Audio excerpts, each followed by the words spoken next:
other lawyers or firms do in different jurisdictions. But circling back to that first point I mentioned, the one factor about my background is unpredictability. So, you know, if you had asked me when I was in law school what I intended to do, sports law, although I was an avid athlete and very interested in sports throughout my youth and time as a student, although I loved it, it was not something that I thought of as a viable practice area.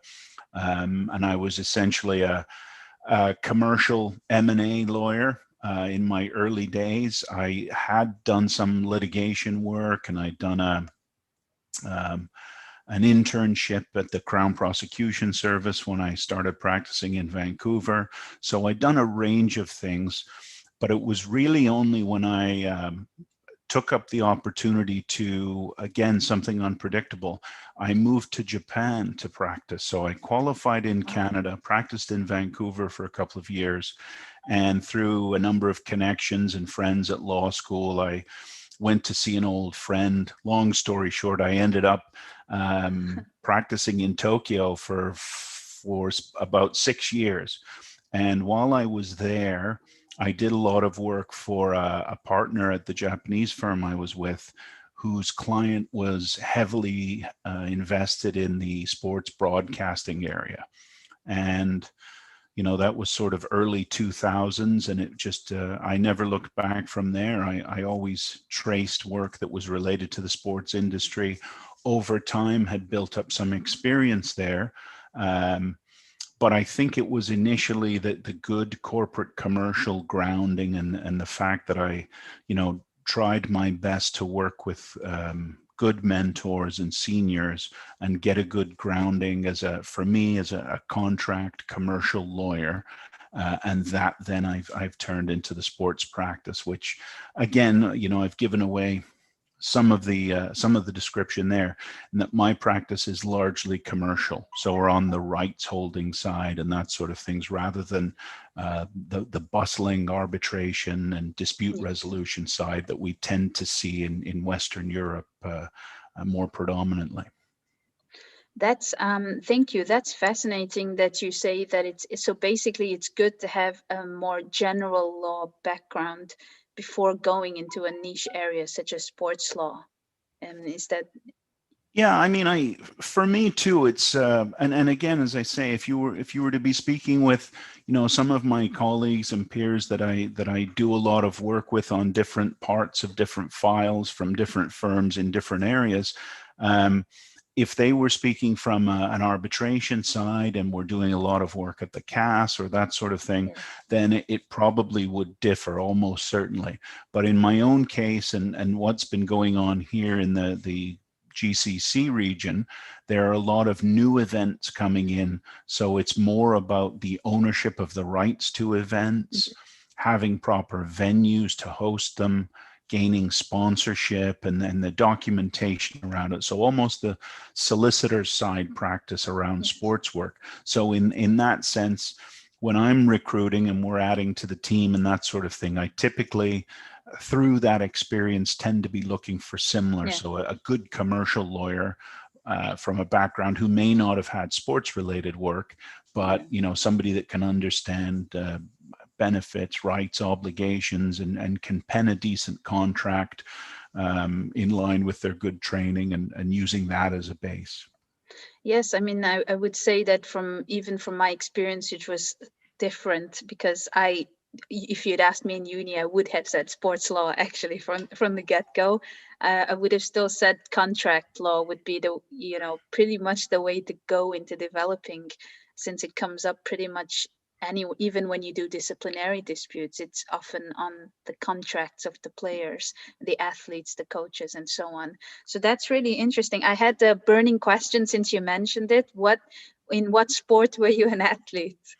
Well, look, I mean, I grew up in Canada, so that means obviously you're exposed to hockey. For me, also rugby, American football, baseball, soccer, as we would term it. So I played all of those growing up and added some martial arts into that as well. But I think probably my during undergrad, I guess at university level, while I was in Canada, I played American football. And when I went to the UK, where I did my law degree, I played and fell in love with rugby league rather than rugby union. I played some rugby union in Canada, but tried my hand at league in the UK.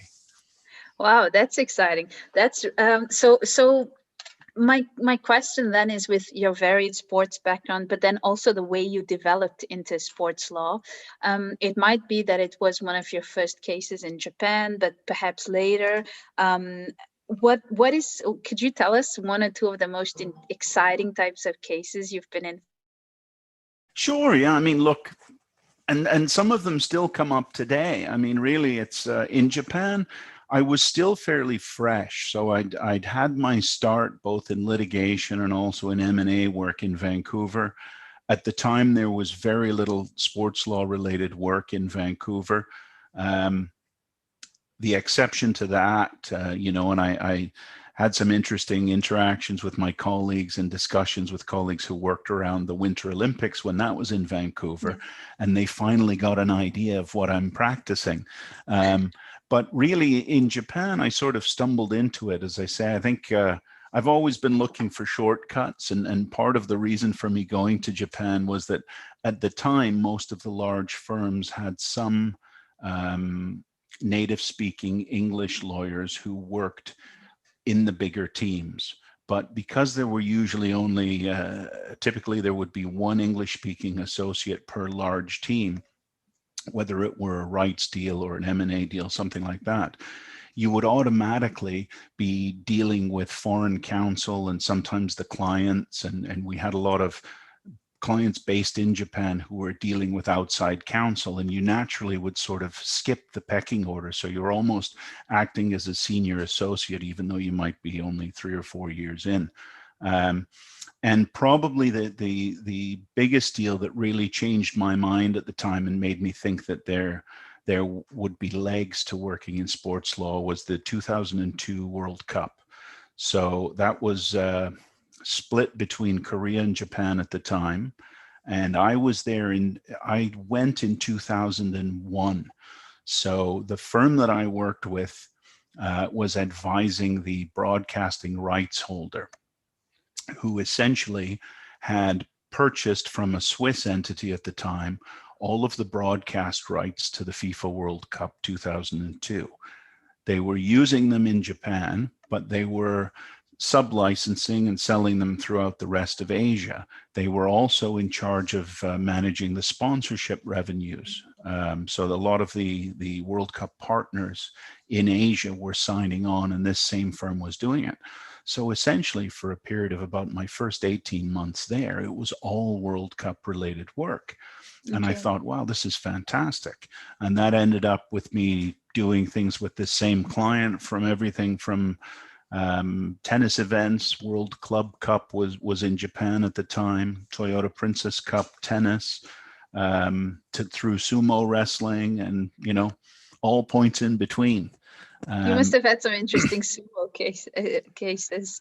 I did. And well, when I was, it was funny to me at the time, probably won't translate well on Zoom, but I recall at the time that the biggest sumo wrestler was one of our clients, and he came to the office, and I would have been probably a 4th year call at the time.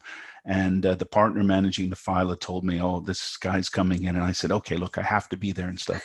So I made a big performance at the firm about saying that the firm's biggest client was coming in, and it was my client. So of course, everyone was expecting a Fortune 500 company, but it was a 500-pound guy instead. So he was the biggest client of the firm, but we were only working on a small matter. You weren't lying, so to speak. No, it's absolutely true. Yeah. Oh, that's really exciting. Thank you for some of that insight. I wanted to change track a little to ask you, because you talked about rights holders and sponsorships and so on. You probably did some of that similar work when you were General Counsel at the Yas Marina Circuit. So just could you give us a little background as that, because you were there from at the beginning, if I'm Shortly after the beginning, yeah, I was there at Yas Marina Circuit, who are still a very good client today, and they run the Abu Dhabi Etihad Airways Formula One Grand Prix, the final one on the seasonal calendar. November, I believe. Yeah, exactly. Well, and this year it'll be joined as well by Saudi Arabia, which will enter the calendar in November. But yes, look, I mean, they had been a client while I was working when I first joined Tamimi Company. They had had a series of secondees there from various international firms. But there comes a point, and we see this often in the GCC region, when a sports venue and rights holder sets up, they may often do so initially with international legal advice. But once they're set up and they have personnel on the ground, they have various layers of management, and they start developing their own rights base and seeking sponsorship. At that point, they'll often crystallize things by bringing in their own legal team. So I was the first general counsel in there. But there had been a very good team of secondees from various firms. So I also retained someone from there and built up the legal function. But yeah, it was a lot of dealing with an unusual array of rights. As you can imagine, essentially in the Formula One context, the local venue is often the promoter, but the ultimate rights holder would be a member of the F1 group, and that's obviously gone through some changes, and these days we have Liberty Media at the top. But yes, you're automatically dealing in a world where, and I apologize for waving my hands, but I'm a very visual guy, and I always draw things out. So if you're a circle at your entity here, you'll have the rights holders above, but they will usually have some carve-outs for their own global sponsorships, but you may then get a level of national or regional sponsorships that you can manage. You'll also probably have some license rights. For example, in the case of Yas, perhaps the design of the track, which you could license yourself to everyone from video game companies to t-shirt companies, whatever it is you choose, and everything in between. And just to put things in context, it sometimes surprises people, but I always recall that at Yas, while it's a 365-day-a-year venue, and there are many things going on the track, including a lot of community events. So it is very well used. But at any given time, there would be, while I was there, and it was, some years ago, I left now, but as I say, I still advise them, there would be well over 300 live contracts at any given point. Everything from, key sponsorship deals to the rights agreements with the Formula One entities, all the way down to companies that provide F&B and repaint the track and all of those sorts of things. So it's kind of the stakeholder ecosystem around any given event can include many legal relationships, and each one of those should have a contract. So if you view things in that sense, you can see that even on an event which is confined to being essentially a one weekend event on an annual calendar, there is a network of legal rights responsibilities, in addition to all of the everyday legal work, such as the employment work and the immigration issues and things that any company with any number of employees is going to encounter anyway. So that's quite varied in the tasks that you're doing, and it's basically it's an all year activity. It's not just focused around, even if it is that the 1 week event is the event of the entire year. So you mentioned about sponsorships. I'm curious because of course the region is a particular region, the Middle East. What considerations do you take when you're considering sponsors? What are some of the implications and considerations that you are? Look, that's a really good question, and you're quite right to pick up on the fact that it can vary region to region. So here, where we tend to, and when I say here, although I'm based in Dubai, our firm is, some 17 offices over 9 jurisdictions in the GCC, Yes. Plus Egypt, Jordan, Iraq, etc. You've got considerations largely around new events. So there are some, we mentioned the Formula One, there are events like the Rugby Sevens, which have been on the calendar for a long time and are sort of sporting blue chip events. But there are many others that are, it's one of the reasons why it's such an exciting region to practice in, is that there are new events coming all of the time. So you have to think first, look at your event and ask what kind of sponsorship fits. So we're fortunate in the sense that if you have a flashy or catchy, world-class, well-known event, the sponsors will come around anyway. Many of them will be very interested. For a number of reasons, sports and sports broadcasting tend to be one of the few areas where sponsorship has really held its value, particularly on the broadcasting side. If we think of live TV now, almost nothing survives except sporting events. Everybody watches Netflix, or, you know, you get your content on these on demand. But sports is there, it has that attraction. You're going to be concerned in this region about some sensitivities. So because they, and again, it's difficult to generalize. As I mentioned, we cover 9 different jurisdictions, but I think it's fair to say that they're socially and culturally relatively conservative jurisdictions. So your advertising campaigns that might be cutting edge and leading the line somewhere like California may not fly in Riyadh or even in Abu Dhabi. So you need to be cautious about content. Although the broad brush, generally the world tends to be restricting advertising in areas like tobacco and alcohol and things like that. Now, in general, those have been very restricted areas in the Middle East for a long time. So you need to make sure you've got the right fit. You also, again, we're getting away, and this is global, certainly not just the GCC region. We're very much getting away from a payment for signage model. Sponsors want partnerships. They want to properly activate any sponsorship money. Maybe they want to use the venue. They want to hold conferences there. Maybe they want joint press conferences. They'll often will be reflexive IP rights to appear on each other's websites and that sort of thing. So it's a live market, but I would also say as a last point on that, that don't necessarily just consider the blue chip sponsors. So while we may always be thinking sort of Fortune 500 beverage companies and things like that, athletics manufacturers, athletics wear, that sort of thing, a lot of the events that may not be a Formula One or a World Cup or something like that can have different tiers of sponsorship. And when it's a new event, sponsors can often, for much less financial value, come in early and build a trusted relationship with a rights holder. And many of those last for a long period of time. So we'll see some very successful events out here that have had anchor sponsors with them for, a decade or more. And both parties will determine, as a general contractual point, I like to keep contracts fairly live such that there are frequent review periods.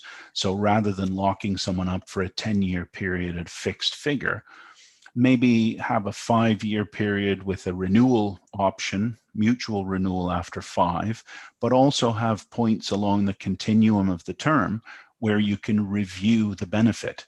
So if you're looking at perhaps you look at footfall or increased sales, whatever the return on investment matrix is. If it's working, perhaps the fee goes up. If it's not working, take the hit and perhaps the fee goes down. And there are a lot of, many of the people tuning in today will be more aware than me that there are very good electronic models for evaluating how many eyes are brought to a product, how much sales are increasing, whether it's footfall people are after or direct sales.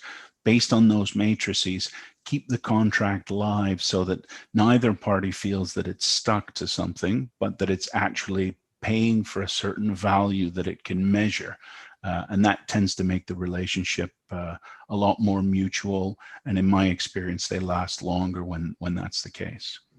Yeah, so the fact that they have a chance to review what's going on, to keep up to date, to reflect the actual market that's and the developments that are happening in sports and in business in general, that yes, that I suppose that gives them also the freedom of a free spirit in a way to be able to consider, reconsider, and yeah, I can imagine that doesn't make them feel like they're tied into a marriage where they can't divorce out of if they didn't. Exactly. And I think too that freedom allows people to think that they're getting value. And also if you're, for example, if you're paying for a certain sponsorship and you find that a venue or an event isn't activating it and coming up with new ways to help your product sell, or to integrate your personnel and your product goals and your branding with that entity, then they have to up their game. Yes. But it also, we'll sometimes see that the venue or the rights holder will come up with ideas themselves. So you may have a bank, for example, sponsoring an event. But I've seen instances where the commercial team working at the event will come back and say to us, look, we've got this idea. We can help the bank by engaging them in this competition or doing certain promotions for fans. We found that works. But if we do that, how can we use the contract to get more money? And I'll say, well, okay, look, this is fantastic. What we do is we'll sit down and we'll have a discussion, and you can say to the bank, look, if we increase your return on investment by X because of these new plans that we have, would you pay us Y additionally? And then they can go away and make an informed commercial decision about that. And it might work, it might not. But the people at the sponsoring entity will then go back to their management and say, look, they've come to us and they've given us this idea or an option. So as you say, then there's no feeling of being trapped. And it also allows you to be responsive to the market. So if you hear that, for example, some sort of social media promotion is working in a different jurisdiction, you can bring it in. And as a lawyer, I've found that we can often suggest that ourselves. It's like, guys, look, we've just come back from a conference and we're seeing that this particular model worked well in Sweden. Do you think that would be any use to you guys? And then all of a sudden, we're not the guys they call once every 5 or 10 years to draft a new agreement. But, they tend to take our view that, the contract is actually a living document rather than something that they sign and then throw in a drawer for a decade. Yeah, that's really exciting, especially the way you've illustrated it in terms of how balanced it can be and how much people can get mutually involved and actually excited about contracts at the end of the day. I think I always thought contract was a great topic and have been faced with some sort of derision about it being quite dry. But I actually think there's so much potential in it when you, as you explain, make it something that's live and can constantly be, it looks like there's a lot more space for negotiation, because something, and that was going to be my next question to you, for me, from what I've experienced, but what you've experienced, I assume with a lot more experience than me in this, is that this is really a domain based on negotiation and personal contacts and exchanges, and knowing there's always this trust. There's always that underlying sport ethic of mutual trust, I feel, in this domain. Yeah, look, and that's an interesting point too, Cassandra, is that I do think that that's perhaps part of what keeps things interesting in the sports law niche, is that, yeah, some of those sporting ethics, the sort of sense of fair play and constantly coming up with new ideas and skills and things like that, that does permeate throughout. And I think you're right to say that we should try and bring that into the contracts, because we've often, I'm always amazed, and my time in-house, particularly at Yas, taught me that as well, that, probably our greatest skill as legal advisors has to be our ability to continue learning and onboarding new information from specialists. So when I'm dealing with a client, I usually take the view, and I'm almost always right in this, that they know an awful lot more than me about their business. So the first meetings, and when I try not to stop the clock. Pre-COVID, always go and visit the client, have a look around their venue, talk to as many people as you can, and that will start generating ideas. And as you mentioned with the live contract issue as well, usually on both sides of a deal like that, you have commercial departments who are full of active, engaging, smart people who have much shorter timelines than we do as lawyers to either impress their bosses or make whatever their financial targets are. So if you make a closed contract that can't be revisited, you're denying yourself often the benefit of those commercial teams. But, I'll try and work with them side by side for their input and their specialist knowledge when you're crafting a deal, but also say to them, look, guys, once this is done, that's not it. If you guys go away and you come up with an idea 2 months later, through clause such and such, we've always got a right to come back and try and improve things for the other side. They're certainly not going to reject that. And if it's a good enough improvement that you can perhaps generate more revenue from it, then let's do it. So, look, we too often we're stuck in our offices with pen and paper or keyboard, whatever it would be. But our job is to unlock and understand the knowledge that our clients have and just help them translate that into legal rights and obligations.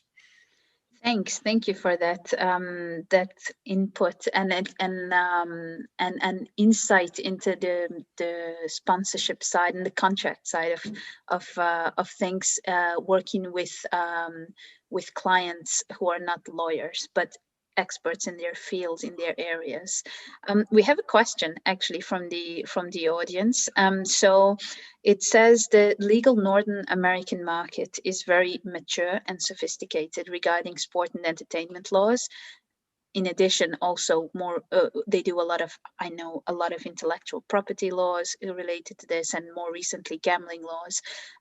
What the question is, what is the level of practice comparably in Japan or in the GCC? It's your pick. To finance projects, to also to do with the protection of athletes and artists. Well, that's where I think the IP question has come in there. Yeah, look, it's a very perceptive question because, I do view things in that sense as well, that you can categorize, if not define or create closed categories, but you can roughly categorize certain regions. So yeah, my own view is that I tend to think of North America probably as the leading standard for solicitor side work in terms of sports rights and commercial contracts. And I think in a sense that's been promoted by the disruptive arrangement of sports there. And by that, I mean that in contrast to Western Europe, where you typically have the pyramid model with a sports governing body, disputes run through CAS and everything in a sort of defined system. But in North America, the leagues are often relatively free to set up their own commercial arrangements. So that's created a diversity of different commercial rights, revenue streams, and optimization. So I think we often see, from my own perspective in the GCC, North America is a more mature market legally. Western Europe is a more mature market legally, and certainly Japan would be as well. Now, I think what that means here and what it's meant over the last few years here is that we're in a very exciting time where growth is happening quickly. And here we've got the benefit of being able to use ideas from all of those different regions and put them into play here. So North America developed on its own over time, as did Western Europe, occasionally percolating different ideas, but not so much cross-pollination as you would imagine. In the GCC, we have a very strong commercial tradition anyway. So the sort of lex mercatoria or mercantile law that's been here for many generations is highly developed. But in a niche area like sports law, 10 years ago, clients were asking me quite reasonably, what's a sports lawyer and why do I need one? And my answer was, well, first part of the question, I don't really know. It's a guy who, like me, who tends to work with sports related rights most of the time. But you probably haven't needed one in the past because you've had a very good commercial lawyer doing things for you and they probably handled them very well. But perhaps because we tend to deal with those issues on a full-time basis, we see more of them, we're sort of in touch with those other markets, and we can bring in those ideas. So I guess what I'm trying to say in a roundabout answer to that question is that this is definitely a less mature market than those. However, in the last decade, it's educated and grown very rapidly. So as you can well imagine, because most of the international firms are represented in the GCC and often have bricks and mortar offices here, all of the agreements that we would see drafted in LA or London or New York or Tokyo often show up here on people's desks. So you go from, to use an aged phrase and numerically not very appropriate when you're thinking of F1, but we go from 0 to 60 very quickly here. So you may have an entity or an event that's only been open for a year, and all of a sudden you have a New York style or a Tokyo style, London style document in play. So you have to educate yourself very quickly, keep in touch with your contacts elsewhere. And that permeates all of those issues. So certainly in terms of IP, there was a time not in the not too distant past where some companies or entities would be concerned about protection of their IP here because they didn't feel that there was suitable protection. But, in the GCC, it's widely accepted. Most of the IP international treaties have been signed and there's strong protection for intellectual property. So it's a mature market in that sense. But yeah, I guess, the only other thing jumping out where individual athletes were mentioned in the question is that morality clauses are very important. Yes. in brand ambassador agreements or sponsorships, again, for the same reason that it tends to be socio-culturally more conservative here. So some behavior that may not be considered scandalous in one market could be considered scandalous here. So if you have, particularly if you have a rights holder that is, for example, a semi-governmental entity, or there may be governmental entities also sponsoring an event, their tolerance for culturally unacceptable behavior from brand ambassadors may be lower than it would be elsewhere. I can understand that. Do you think, and this could be a no in reply, but that some of the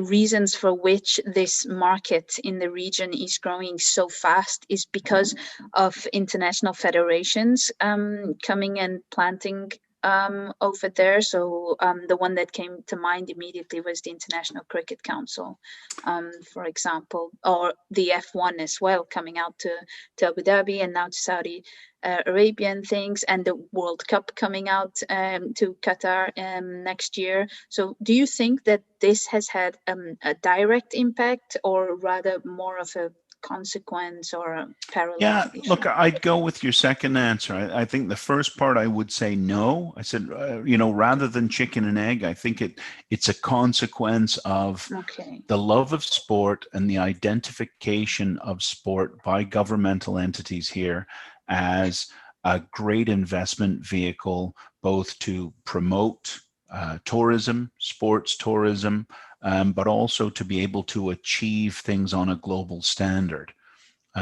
So I think that, yeah, something like the ICC being here is certainly very helpful, and their academy and facilities here are great. I do think there's room for more international federations to set up here. But as you mentioned, many events, so, we've got first class motorsports, golf, tennis events that are run here. So I think that the greater that integration continues in terms of there being defined, identifiable success stories in terms of hosting major events, then you build a resume. So the GCC over time is building that resume, and there are certain things that you can do well in a short period of time, and frankly, there are those that you can't. So with some exceptions, if you look at watchmaking, we expect 100+ years for a good watchmaker. Cheeses, chocolates, things like that. You're not going to build world-beating product overnight. But when it comes to sporting events, look, you absolutely can. There's a globally an itinerant workforce that often delivers these events. So even if you forget the GCC altogether, if you host an Asian game somewhere, or a World Cup, or international World Athletics Federation event, they're going to be in different locations anyway, by definition. So there are often very good delivery people in that ecosystem I was talking about earlier that would travel around the world with new events and venues anyway. And they're often done in short order. And if you set up the infrastructure to do it, and you have approvals at governmental level, you have funding and sponsorship to allow it to happen, absolutely you can do it. So, and I think we've seen that. I think we've, even in this short period of the last 15 to 20 years, we've seen many first-class events, and, many of the golf, tennis events, motorsports, are amongst the favorites on the calendar, both for the athletes and the fans. That's really interesting, especially when you mention about the international competitions coming to the Middle East as a venue. You've dealt a lot with venue management organization, yes. So the question I had here is, it's more global, perhaps not specific to the Middle East, but more tapping into your general experience and knowledge on venue management.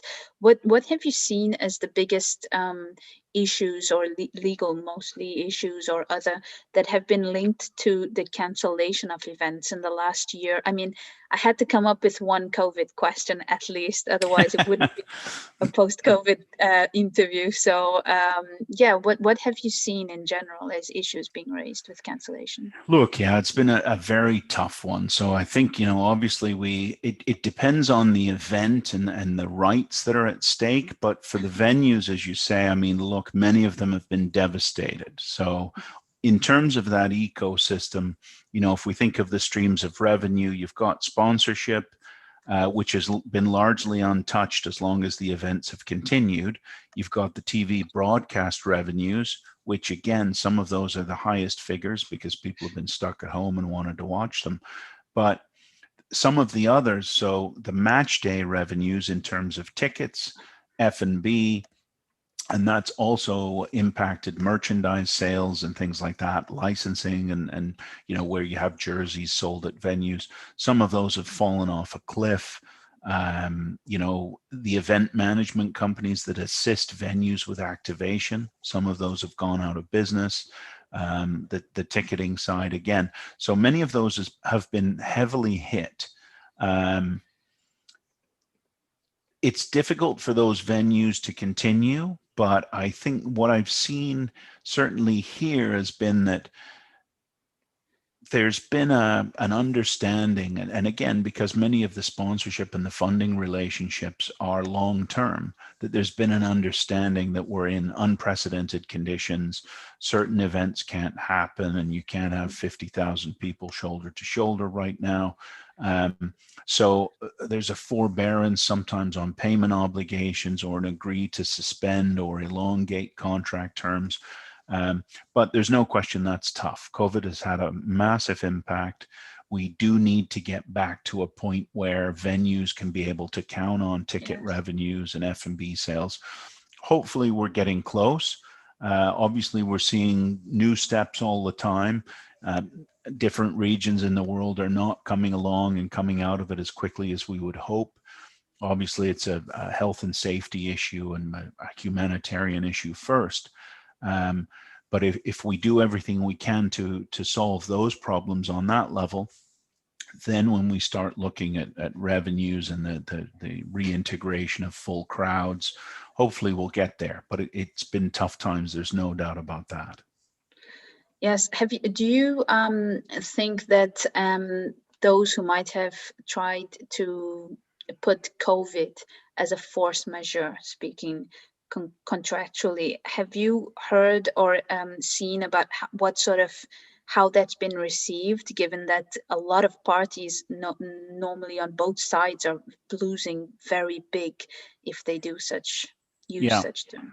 I mean, look, yeah, we have, and it's funny. With a colleague of mine from our insurance department, we did an article in. I was trying to think what it was. I think it was IP Magazine, maybe a year ago or so, once COVID had taken hold, but in its early days, and largely, once the pandemic was announced and officially acknowledged globally as a pandemic, and if memory serves, I think it was probably February last year. From that point on, obviously, it couldn't be a force majeure event because it was an identified pandemic. Yes. Prior to that, the only case I'm individually familiar with where there was sufficient insurance, or at least a successful insurance, was Wimbledon. So I think in the first year when Wimbledon was canceled, they did have a policy which covered and paid them out significant sums to cover for what the perceived loss was. Other than that, I think I guess it's been a positive experience that certainly in my own experience, this is just a small anecdotal information from what we've seen in our practice, is that most parties have agreed to amend their contracts to deal with it. So as I say, fully aside and apart from those smaller entities in the ecosystem, like the mom and pop F&B shop that perhaps made hot dogs outside a venue, and many of those very essential smaller suppliers have been devastatingly hit. But aside from those, in terms of the bigger players where there are arrangements, they've generally, in our experience, agreed to amend contracts to say, look, forget about COVID year, 2020 is a write-off, 2021 we'll wait and see, but you and I have a good commercial relationship. We do believe we'll get past COVID at some point. Let's not tear up our contract. Let's amend it to go forward when times are better. So we've actually seen a lot of that's been very helpful. And to put some flesh on the bones and help illustrate the anecdote, it was in February last year when one of the events we advise on was the U.A.E. Tour cycling event. Yes. So it's a UCI sanctioned 7-stage road race with the top cycling teams in the world that were here in February. And it was one of the first global events that was actually shut down because of COVID. And I think, if I recall correctly, I think we were on the 5th day. So after the 5th stage of 7, some of the team personnel tested positive, and it was actually suspended at that point. And of course, our first thought as counsel for the organizers was, oh my gosh, what are we going to do? We've got some sponsors have paid. We still have payments that have to go out to various operational parties that are helping deliver. But with some exceptions, parties generally agreed to work through things so that there was an understanding that, look, okay, this was completely unanticipated, but the event will have value next year, that being this year, and it actually did. It was carried off, went well, and in future years. So let's not throw the whole thing out. So the actual dispute-related fallout was less than we anticipated because the relationships were strong. But as I say, I don't at all mean to gloss over the fact that many of the smaller suppliers around the ecosystem couldn't meet payrolls.